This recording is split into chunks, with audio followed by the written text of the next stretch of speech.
Gianluca Arcopinto e Andrea Occhipinti presentano un film di Salvatore Mereu. Oh, sul mare, bello! Ballo a tre passi. Mare. La scoperta di un mondo sconosciuto. La sorpresa dell'amore. L'impegno delle scelte. È da stamattina che sono in viaggio. Panica nella sala. In una Sardegna scontrosa e diversa.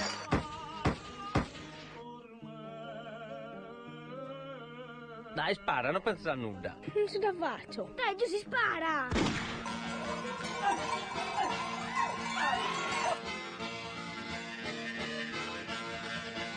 Ballo a tre passi.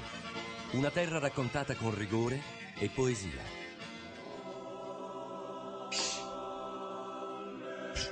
Non farci caso, è soltanto un gioco. Ballo a tre passi.